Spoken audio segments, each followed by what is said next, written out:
હવે આપ સાંભળશો તાપી જિલ્લા સમાચાર પત્ર, જેના લેખક છે નીરવ કંસારા. તાપી જિલ્લામાં પહેલીવાર થયેલ રાજ્યકક્ષાના 76મા પ્રજાસત્તાક પર્વની પૂર્વ સંધ્યાએ તાપી જિલ્લાના વ્યારા ખાતે રાજ્યપાલ આચાર્ય દેવવ્રતજીના અધ્યક્ષસ્થાને એટ હોમ કાર્યક્રમ યોજાયો હતો.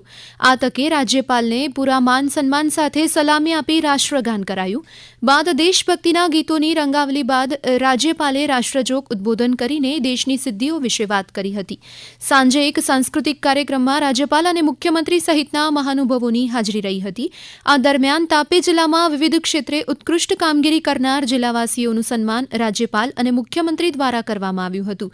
સાથે જ જિલ્લાના વિવિધ વિકાસલક્ષી કાર્યો માટે 240.15 કરોડ રૂપિયાની ભેટનું ઈ લોકાર્પણ અને ખાતમુહૂર્ત રાજ્યપાલ અને મુખ્યમંત્રી દ્વારા કરવામાં આવ્યું હતું. બાદમાં 26મી જાન્યુઆરીનો રાજ્યકક્ષાનું પ્રજાસત્તાક પર્વ તાપી જિલ્લાના બાજીપુરા ગામે રાજ્યપાલ અને મુખ્યમંત્રીની ઉપસ્થિતિમાં યોજાઈ ગયું. આ વેળાએ રાજ્યપાલ આચાર્ય દેવવ્રતજી દ્વારા સવારે 9 કલાકે ધ્વજ ફરકાવવામાં આવ્યો હતો.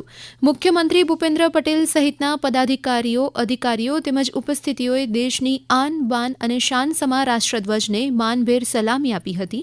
બાદ રાજ્યપાલ અને મુખ્યમંત્રી દ્વારા ખુલ્લી જીપમાં પરેડ નિરીક્ષણ કરાયું હતું.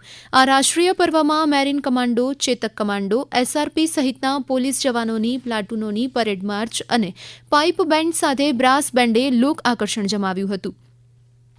તાપી જિલ્લાના સોનગઢ નગરપાલિકાની ચૂંટણી અંતર્ગત બીજેપી દ્વારા સેન્સ પ્રક્રિયા યોજાઈ હતી. ભાજપ દ્વારા સેન્સ લેવામાં આવતા 110 દાવેદારો દ્વારા દાવો કરવામાં આવ્યો હતો. સોનગઢ પાલિકાની 7 વોર્ડની 28 બેઠક પર ચૂંટણી જાહેર થઈ છે, ત્યારે ઉમેદવારોને સાંભળવા માટે સેન્સ પ્રક્રિયા યોજાઈ હતી. તાપી જિલ્લાના ઉકાઈ ખાતે પ્રાકૃતિક ખેતી પરિસંવાદ કાર્યક્રમ ગુજરાત રાજ્યના રાજ્યપાલ આચાર્ય દેવવ્રતજીના અધ્યક્ષસ્થાને યોજાયો હતો, જેમાં રાજ્યપાલ સહિત કૃષિ નિષ્ણાતો દ્વારા પ્રાકૃતિક ખેતી અને શ્રેષ્ઠ પશુપાલન કઈ રીતે કરવું અને સ્વાસ્થ્યપ્રદ અનાજ, શાકભાજી તેમજ દૂધ ઉત્પાદનની સાથે સાથે આ ક્ષેત્રે કઈ રીતે વધુ આવક મેળવવી શકાય તે અંગે ઉપસ્થિત ખેડૂતોને માર્ગદર્શિત કરવામાં આવ્યા હતા. નાયબ બાગાયત નિયામકની કચેરી દ્વારા બેડચીત ખાતે નિકાસલક્ષી શાકભાજીના ઉત્પાદન માટે એક કાર્યશિબિર યોજાઈ હતી, જેમાં ડોલવણ, સોનગઢ, વ્યારા અને વાલોડ તાલુકાના 250 જેટલા ખેડૂતોએ હાજરી આપી હતી. વધુમાં નિષ્ણાત દ્વારા નિર્યાત માટે ભીંડા, મરચાના નવા ક્લસ્ટર બનાવવા તેમજ સારા બજાર ભાવ ખેડૂતોને મળે અને શાકભાજી નિર્યાતની પ્રક્રિયામાં શું ચોકસાઈ રાખવી તે બાબતે માહિતગાર કરવામાં આવ્યા હતા.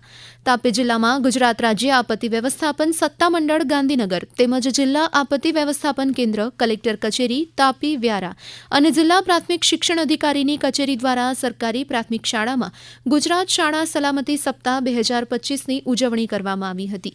આ કાર્યક્રમ અંતર્ગત તમામ પ્રાથમિક શાળામાં 5 દિવસ દરમિયાન અલગ અલગ પ્રવૃત્તિઓમાં પૂર, વાવાઝોડું, આગ, ભૂકંપ તથા અન્ય આપત્તિઓ દરમિયાન શું કરવું અને શું ન કરવું તે વિશે સમજણ આપવામાં આવી હતી.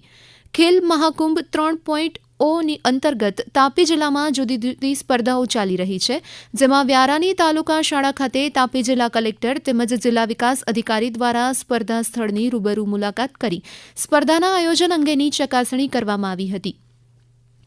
તાપીના વ્યારા ખાતે નહેરુ યુવા કેન્દ્ર તાપી અને માય ભારત માધ્યમથી બ્લોક લેવલ સ્પોર્ટનું સુંદર આયોજન નવજાગૃતિ સંસ્કૃત મહાવિદ્યાલય અને શિવદૂતી સાયન્સ સ્કૂલ ખાતે કરવામાં આવ્યું હતું, જેમાં કબડ્ડી, ખો-ખો, લાંબીકૂદ સહિત 100 અને 400 મીટરની દોડની સ્પર્ધા યોજાઈ હતી. આ સ્પર્ધામાં 200થી વધુ સ્પર્ધકોએ ઉત્સાહભેર ભાગ લીધો હતો અને વિજેતાઓને પ્રોત્સાહિત ઇનામમાં પ્રમાણપત્ર અને ટ્રોફી એનાયત કરવામાં આવ્યા હતા. તાપી જિલ્લાના વ્યારા ખાતે જિલ્લા સેવા સદનના હોલમાં સ્વામિત્વ યોજના અંતર્ગત પ્રોપર્ટી કાર્ડનું વિતરણ કરવામાં આવ્યું હતું, જેમાં રાજ્યકક્ષાના મંત્રી મુકેશ પટેલ હાજર રહ્યા હતા. તાપી જિલ્લામાં 369 ગામોમાં સર્વેની કામગીરી પૂર્ણ કરવામાં આવી છે, જેમાંથી 76 જેટલા ગામોને 1816 પ્રોપર્ટી કાર્ડ વિતરણ કરાયા હતા. ગુડ ગવર્નન્સ થીમ હેઠળ સુશાસન સપ્તાહ નિમિત્તે તાપી જિલ્લાના નિવાસી અધિક કલેક્ટરના અધ્યક્ષસ્થાને સુશાસન સપ્તાહ નિમિત્તે વર્કશોપ કમ સેમિનાર યોજાયો હતો. વર્કશોપ સરકારની નીતિઓ, કાર્ય અને યોજનાઓનો લાભ સામાન્ય જનતાને મળે તેમજ રહેઠાણ, વસવાટ, ખોરાક, શિક્ષણ અને આરોગ્ય આટલી પાયાની સુવિધાઓ જન સુધી પહોંચાડવા અંગેની સમજ નિવાસી કલેક્ટરે આપી હતી. આ સાથે જ તાપી જિલ્લા સમાચાર પત્ર અહીં સમાપ્ત થયો, જેના લેખક હતા નીરવ કંસારા. પ્રસારણ આકાશવાણીના અમદાવાદ, વડોદરા કેન્દ્ર પરથી કરવામાં આવ્યું.